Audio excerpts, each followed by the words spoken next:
ফেলিয়ৰ প্ৰত্যেক দিন বহুকেইটা ঘটনা ঘটি আছে। ইয়াৰ বিধিমতে আইনমতে দৃষ্টান্তমূলক এটা ঘটনাৰ শাস্তি গভৰ্ণমেণ্টে দিয়াব পৰা নাই এতিয়ালৈকে। এইটো বৰ চিন্তনীয় বিষয় আৰু দুৰ্ভাগ্যজনক। গতিকে আমি দাবী কৰিম মুখ্যমন্ত্ৰী ডাঙৰীয়াক যে তেখেতে নিজে হোম মিনিষ্টাৰ হয়, ইফাল সিফালৰ কথা বাদ দি আমাৰ আই মাতৃসকলক, মহিলাসকলৰ, নাৰীসকলৰ সুৰক্ষা নিশ্চিত কৰক। আপুনি এই ইৰাণ তুৰাণৰ কথা ক'লে নাৰীয়ে সুৰক্ষা নাপায় আৰু ল এণ্ড অৰ্ডাৰ চিটুৱেশ্যন কণ্ট্ৰলত নাহে।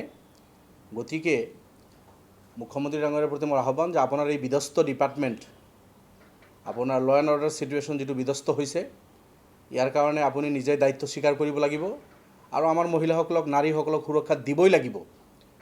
কোনোপধ্যে আপুনি হাৰি যাব নোৱাৰে।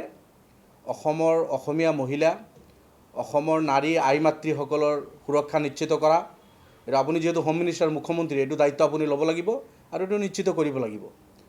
আৰু অপৰাধজনিত ঘটনা য'তে ঘটিছে অতি সোনকালে সেইসকলক কাৰায়ত্ব কৰি বিধিমতে আইনমতে দৃষ্টান্তমূলক শাস্তি, কঠোৰতকৈ কঠোৰতম শাস্তি ব্যৱস্থা যেতিয়ালৈকে নহ'ব তেতিয়ালৈকে এই ঘটনাবিলাক নকমে। ঘটনা ঘটি আছে অসমত।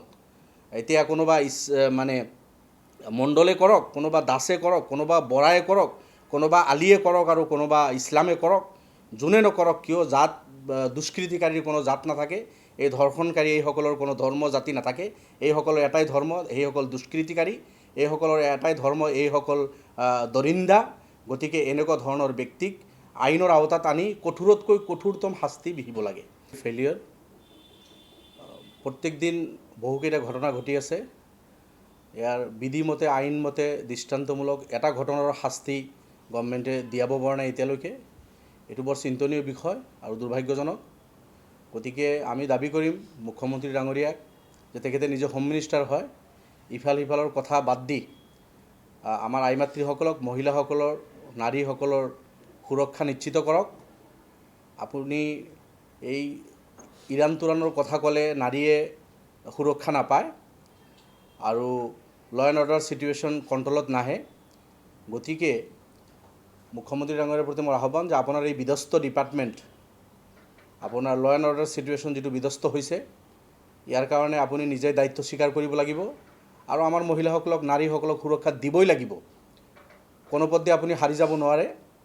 অসমৰ অসমীয়া মহিলা, অসমৰ নাৰী আই মাতৃসকলৰ সুৰক্ষা নিশ্চিত কৰা, এইটো আপুনি যিহেতু হোম মিনিষ্টাৰ, মুখ্যমন্ত্ৰী, এইটো দায়িত্ব আপুনি ল'ব লাগিব আৰু এইটো নিশ্চিত কৰিব লাগিব। আৰু অপৰাধজনিত ঘটনা য'তে ঘটিছে অতি সোনকালে সেইসকলক কাৰায়ত্ব কৰি বিধিমতে আইনমতে দৃষ্টান্তমূলক শাস্তি, কঠোৰতকৈ কঠোৰতম শাস্তি ব্যৱস্থা যেতিয়ালৈকে নহ'ব তেতিয়ালৈকে এই ঘটনাবিলাক নকমে। ঘটনা ঘটি আছে অসমত।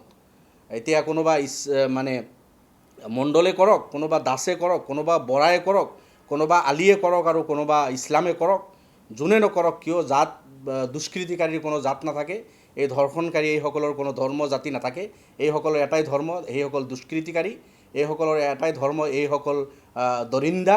গতিকে এনেকুৱা ধৰণৰ ব্যক্তিক আইনৰ আওতাত আনি কঠোৰতকৈ কঠোৰতম শাস্তি বিহিব লাগে।